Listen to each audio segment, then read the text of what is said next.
नमस्कार, आप देख रहे हैं राजस्थान ग्रामीण लाइव न्यूज चैनल। जोधपुर जिले की पंचायत समिति भोपालगढ़ ग्राम सेवा सहकारी समिति लिमिटेड गरासनी अध्यक्ष नंदकिशोर सेन से राजस्थान ग्रामीण लाइव न्यूज टीम ने खास मुलाकात की। मुलाकात में अध्यक्ष ने बताया कि गरासनी नवगठित कोऑपरेटिव सोसाइटी है और जो ग्रामीणों ने मुझे निर्विरोध अध्यक्ष चुना उसका आभार। किसानों की उम्मीदों पर खरा उतरना मेरा प्रयास रहेगा। तो आइए जानते हैं संवाददाता वीर सिंह के साथ खास मुलाकात में अध्यक्ष नंदकिशोर सेन के विचारों को।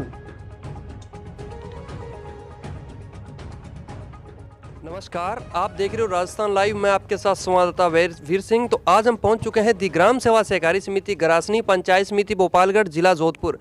जो यहाँ से नवनिर्वाचित अध्यक्ष बने हैं वो मेरे साथ जुड़ चुके हैं। तो आज इनसे खास मुलाकात के अंदर बात करेंगे, क्या मुद्दे हैं, क्या मसले हैं, किन उद्देश्यों को लेकर चुनावी मैदान में आए थे, क्या कुछ किसानों की समस्या है। पहले तो अध्यक्ष साहब, हमारी पूरी टीम की तरफ से आपको बहुत बहुत बधाई हो। आपको भी धन्यवाद। मैं आपके चैनल के माध्यम से जितने भी सहकारी समिति से जुड़े हुए किसान हैं उनको मैं सब बधाई देता हूँ कि ये जो सहकारी समिति से जुड़े हुए समृद्ध किसान हैं उनका भला इसी से होने वाला है। सबसे बड़ा भला सहकारी समिति से ही होना है। किसान को अगर कोई फ़ायदा मिलता है तो इसी सोसाइटी से मिलता है। जी, तो अध्यक्ष साहब बात करें पहले तो आपके राजनीतिक परिचय की। जो हमारी जनता है, जो अपने ग्रामवासी हैं, अपने देशवासी हैं, वो आज आपको देख रहे हैं।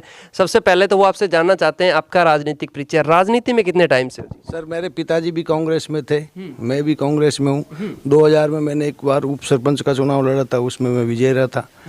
और अभी 2 साल से मैं कोऑपरेटिव का अध्यक्ष हूँ। पहले हमारी सोसाइटी दियाड़मी और रामपुरा में हम 4 गांव सम्मिलित थे।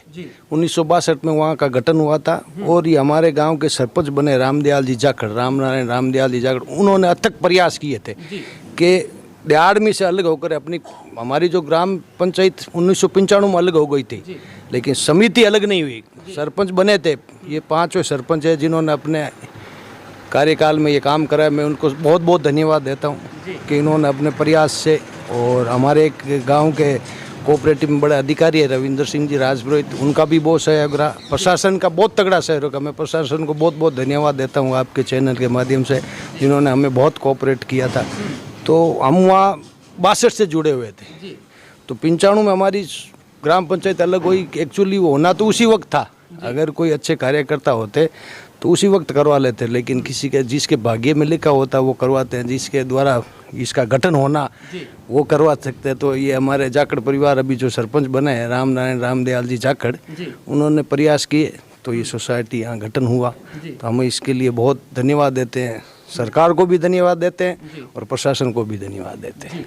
तो जैसे कि अध्यक्ष साहब ने बताया कि जैसे इनके राजनीतिक परिचय के अंदर ये राजनीतिक परिचय है और इन्होंने जिस प्रकार कोऑपरेटिव सोसाइटी की जो नवगठित जो नींव रख दी है, ये वो भी बहुत बड़ी बात है। तो अध्यक्ष साहब बात करें आपके चुनावी सफ़र का। पहले तो बताइए कि चुनावी सफ़र अपना किस प्रकार रहा?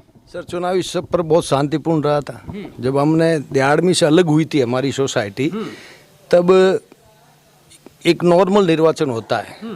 जो जितने भी किसान सदस्य बनते हैं उनके द्वारा मनोनीत बोर्ड बनाया जाता है।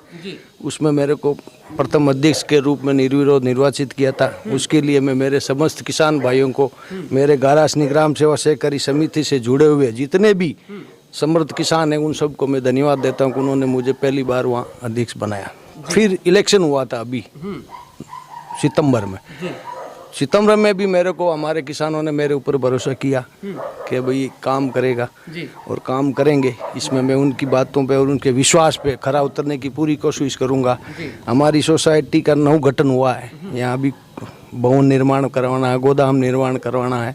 सोसाइटी में भी कुछ नया है, तो इसके लिए सारे काम करने हैं। इसके लिए मेहनत भी करनी पड़ेगी, सहयोग भी रहेगा सबका। तो मैं मेरी इस उनकी भावनाओं पे खरा उतरने की पूरी कोशिश करूंगा।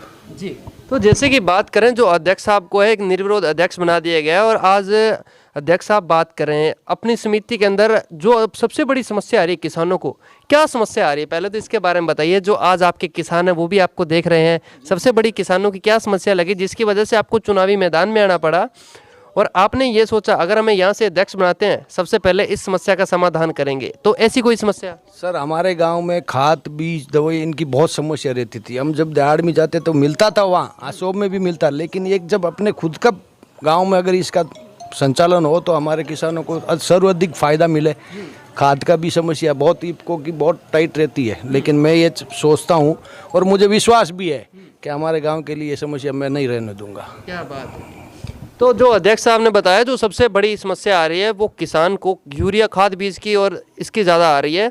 तो अध्यक्ष साहब अपने और बात करें तो अध्यक्ष साहब जो नैनो यूरिया चल रही है इसका किसान विरोध कर रहे हैं। अगर अपनी बात करें अपनी ग्राम सेवा सहकारी समिति ग्रासनी के अंदर, तो यहाँ क्या स्तर है नैनो यूरिया? अभी तो ये नैनो यूरिया का हमारे किसानों ने यूज किया नहीं है, लेकिन रिपोर्ट बता रहे हैं कि नैनो यूरिया अच्छा है।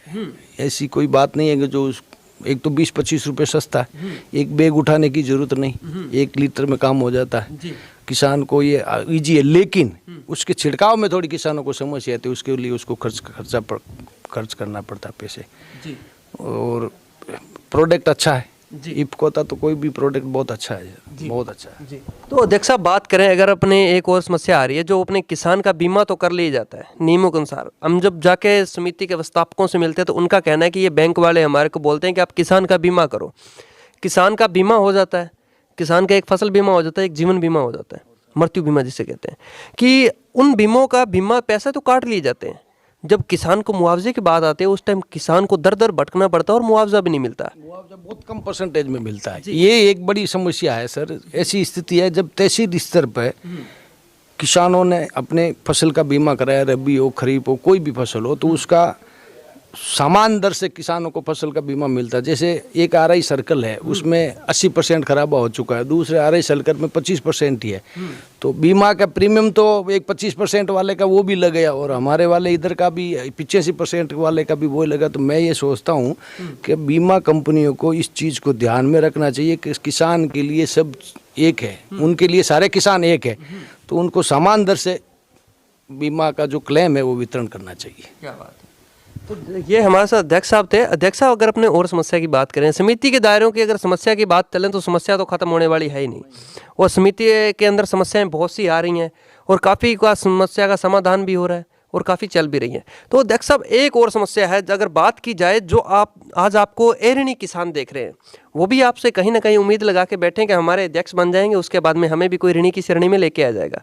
उन किसानों को क्या कहना चाहते हो? सर मैं ये कहना चाहता हूँ जो खेतिहर मजदूर है हमारे ऋणी सदस्य है, जो कमटा मजदूर है ऋणी सदस्य है, उनके लिए भी हमने इसके लिए प्रयास कर रहे हैं। जिस दिन हमारे कोई सरकार से सिग्नल मिल जाएगा उस दिन उनके लिए भी कुछ न कुछ जरूर करेंगे। जी, तो ये मेरे साथ ग्रामीण भी जुड़े हैं, अपने इनसे बात करेंगे। बाबूजी पहले तो आपका बहुत बहुत स्वागत है हमारे चैनल में।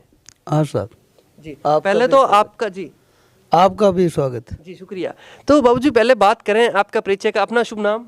रामनिवास जाकर। जी, तो रामनिवास जी जिस प्रकार इन्होंने बताया अध्यक्ष साहब ने जो अपने समिति के मुद्दे मसलों के बारे में, क्या लगता है आपको खरे उतर पाएंगे? ये बहुत अच्छे हैं जी, इनको हम दोबारा निर्विरोध अध्यक्ष बनाए हैं जी, तो बहुत अच्छा है, तो दोबारा बनाया निर्विरोध। क्या बात। 2 बार भी दोबारा भी अध्यक्ष निर्विरोध हुए हैं। जी, तो अपने आपसे तो एक बात, मेरा एक सवाल रहेगा, जो क्योंकि 23 के चुनाव भी आ रहे हैं, विधानसभा चुनाव भी काफ़ी हाईलाइट होने जा रहे हैं आने वाले दिनों के अंदर। देखो हर अपने अपने जो सीएम की दावेदारी है उसकी भी तैयारियां चल रही हैं, एमएलएओं की भी जो दावेदारी कर रहे हैं उनकी भी तैयारियां चल रही हैं। क्या कहना चाहोगे 23 के चुनाव में, क्या लगता है क्या रुझान आने वाला? हम तो कांग्रेसी हैं जी, हमारे दादाजी भी कांग्रेस थे, पिताजी भी कांग्रेस थे, हम भी कांग्रेसी हैं, हमारे बच्चे भी कांग्रेसी हैं। क्या बात है। तो हमारे तो अच्छा लगता है कि सचिन पायलट को मुख्यमंत्री बनावे तो सबसे अच्छा रहेगा, किसानों का और युवाओं का भाग्य बढ़ेगा। जी, तो ये बात है। तो ये हमारे साथ ग्रामीण थे जिन्होंने अपने जो 23 के चुनाव के बारे में अपने विचार विमर्श भी किए। तो अध्यक्ष साहब उनको क्या कहना चाहोगे जिन्होंने आज आपको इस पद पे बिठा दिया गया, इस पद का ताज पहना दिया गया, वो भी आज आपको ऋणी मेंबर हैं, वो भी देख रहे हैं, क्या कहना चाहोगे? सबसे तहे दिल से हार्दिक अभिनंदन करता हूं, उनको धन्यवाद देता हूं कि उन्होंने मेरे ऊपर वापस दूसरी बार जो भरोसा किया, दूसरी बार मुझे निर्वाचित किया है। मैं उनका ऋण तो नहीं चुका सकता हूं मेरे जीवन काल में, लेकिन मैं उनके लिए अथक प्रयास करूंगा और उनकी जो विश्वास किया उन्होंने मेरे ऊपर, मैं उनके ऊपर खरा उतरने की पूरी कोशिश करूंगा। जी धन्यवाद।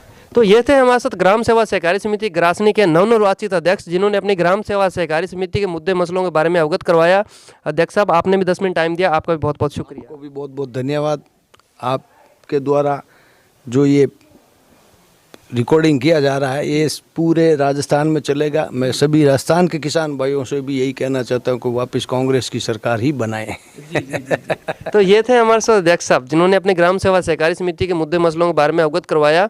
देखते रहिए राजस्थान लाइव में आपके साथ संवाददाता। ग्राम सेवा सहकारी समिति के अंदर पहुंचे हुए थे गरासनी के अंदर। तो यहाँ से जो वर्तमान सरपंच है ग्राम पंचायत के अंदर, गरासनी से सरपंच है रामदयाल जी जाखड़, वो किसी कारणवश हमने पहले कॉल किया हुआ था लेकिन देरी से पहुंचे। तो अपने सरपंच साहब के विचार करेंगे कि क्या सरपंच साहब यहाँ क्या समस्या आई थी। जिस प्रकार सरपंच साहब पहले भी यहाँ विकास कार्य करवा रहे हैं, सरपंच साहब ने विकास कार्य भी करवाए हैं। तो सरपंच साहब से जानेंगे कि जो भी कोऑपरेटिव सोसाइटी के नवनिर्वाचित अध्यक्ष बने हैं, क्या वो अपने जो इन्होंने मुद्दे के उसके ऊपर खरे उतर पाएंगे, क्या छोटी छोटी समस्याएं, तो बात करेंगे। पहले तो सरपंच साहब, हमारे चैनल में आपका बहुत बहुत स्वागत है। बहुत बहुत धन्यवाद आपका भी। जी, तो सरपंच साहब बात करें, जैसे कि आप शुरू से ही एक भामाशाह के रूप में भी सामने आए हो और पहले से ही आप एक कार्यरत हो और अब वर्तमान में सरपंच भी हो।